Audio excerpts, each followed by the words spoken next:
Assalamualaikum warahmatullahi wabarakatuh. Waalaikumsalam warahmatullahi wabarakatuh. Pak Kiai, apa saja hal-hal yang dapat merusak akidah dan akhlak pemuda Islam di zaman ini? Yang merusak akidah dan akhlak pemuda di zaman ini, ya sebenarnya banyak sekali ya.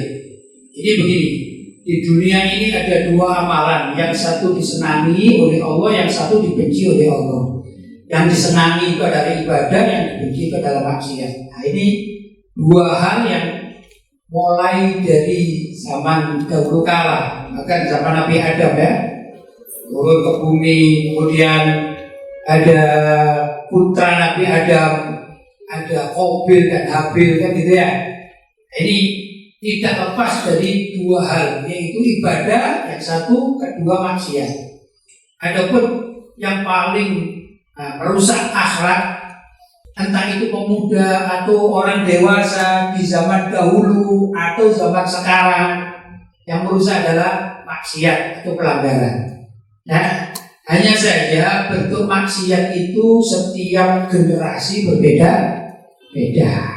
Kalau zamannya Nabi Adam turun ke bumi, pertama kali kemaksiatan yang ada itu adalah pembunuhan yang dilakukan oleh Qabil ya, terhadap adiknya yang bernama Habil.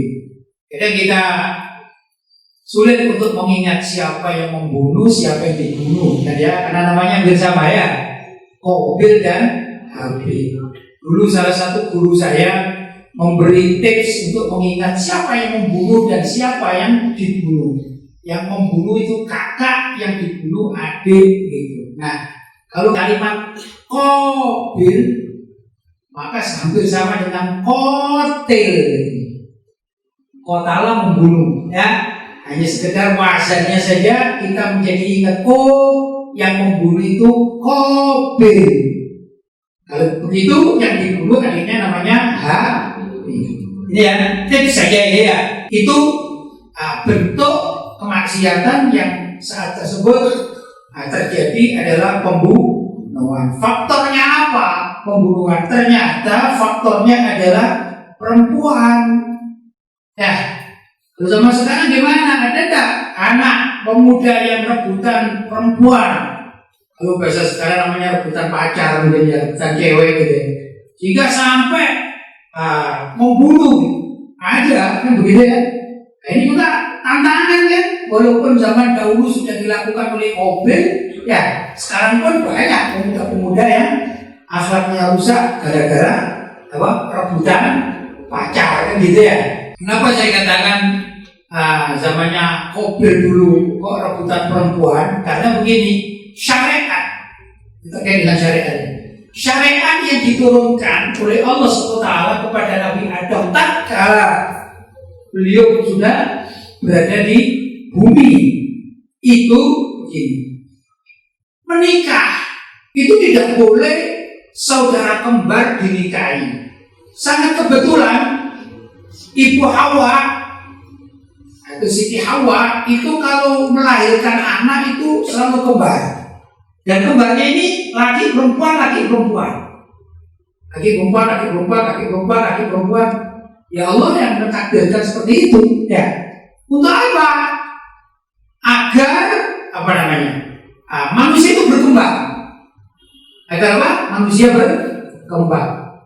Kalau sudah ada jodoh, ada pernikahan, berarti manusia itu bisa berkembang. Maka itu alhamdulillah berkat pernikahan di zaman itu, maka kita sekarang ada semuanya ya. Nah, syariat menentukan bahwa saudara kembar itu haram menikah. Tapi kalau silang boleh. Ya apa silang? Kakak dapat adik, dan adik dapat kakak, itu boleh. Jadi saya katakan Qabil itu kakak, Habil itu adik. Qabil punya saudara perempuan kembarannya, kebetulan cantik. Ya, sedangkan Habil punya saudara kembar perempuan biasa-biasa saja. Sudah? Karena syariat ini menentukan tidak boleh Qabil menikahi saudara kembarnya dan Habil menikahi saudara kembarnya, itu tidak boleh menurut syariat. Kalau kita kan enggak, kalau kita ini kakak beradik, selagi itu adalah mahram, kan tidak boleh menikah. Ini beda syariatnya Nabi Muhammad SAW dengan syariatnya siapa? Nabi Adam alaihi salam. Paham ya? Nah, sudah. Tatkala syariat ini diturunkan oleh Allah untuk aturan pernikahan, maka setan, iblis ini berusaha untuk mempengaruhi pikirannya Qabil. Urusan perempuan, ya. Kata Imam Syafi'i radhiyallahu ta'ala anhu, yang artinya ini ya, saya ambil arti dari sebuah syair katanya. Aku melihat umum kesedihan, kesumpahan itu banyak di dunia, dan yang paling hebat kesumpahan atau kesedihan, duka ini dikarenakan wanita. Jadi sekian banyak kita tidak punya uang misalnya kan, sumpah ya, nggak punya uang, nggak punya kerjaan, luntang lantung, sumpah. Tapi paling yang menyakitkan atau paling yang menggoda itu urusan cewek ya. Dan itu hati-hati juga ya. Nah, balik lagi pada pembahasan. Nah, setan kemudian merayu sama Qabil. Katanya begini, inilah yang dikatakan pemikiran liberal. Ya. Pemikiran liberal itu dari kalimat iblis yang merayu. Merayu siapa? Merayu Qabil. Katanya begini, barangkali kurang lebih. Qabil, itu saudara kembarmu kan cantik. Ngapain kamu disuruh menikah dengan saudaranya Habil yang biasa-biasa saja? Enak aja itu adikmu. Terus Habil mau menikah, mengambil saudara kembarmu yang cantik itu. Jangan mau lah. Itu kurang lebih. Ya, rayuan siapa? Si iblis. Ternyata rayuan iblis ini masuk dalam pikiran siapa? Si Qabil. Benar juga ya. Kan ngapain aku menikah sama saudara kembarnya Habil, cantik juga enggak, tapi ngasih belanja tetap ya. Nah gitu. Yang penting sama kembaranku sendiri, ya cantik, ya nggak apa-apa lah ngasih belanja, kan begitu. Kurang lebih ya. Akhirnya berpikirlah, wah sudahlah, aku nggak perlu syariat-syariatan, sudah nggak penting syariat bagiku. Maka dengan ringkas dibunuhlah si Habil karena cemburu, takut-takut adiknya itu mengambil saudara kembarnya sebagai istri, sedangkan dirinya khawatir dinikahkan dengan saudara kembarnya Habil. Itulah maksiat pertama yang dilakukan oleh umat manusia tatkala ada di bumi, yaitu melanggar syariat agama Allah. Melanggar syariat. Jaga. Ada itu melanggar syariat itu macam-macam, isinya macam-macam. Antara lain yaitu urusan wanita atau perempuan.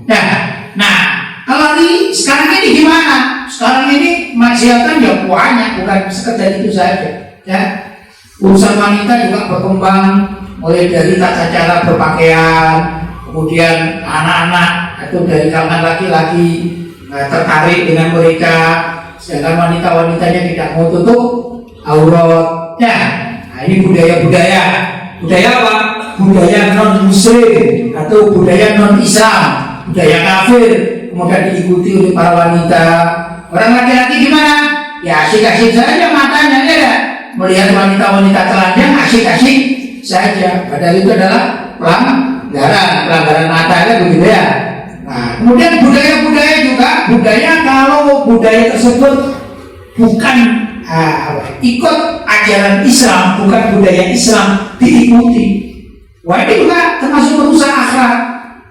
Kalau sudah merusak akhlak, akhirnya merusak akidah. Gimana itu merusak akhlak dengan akidah? Ya pertama, orang hanya kebiasaan yang diikuti, lama-lama enggan untuk menjaga akidah. Ya, ini yang utama. Jadi menjaga akhlak dan juga menjaga akidah itu harus secara lengkap.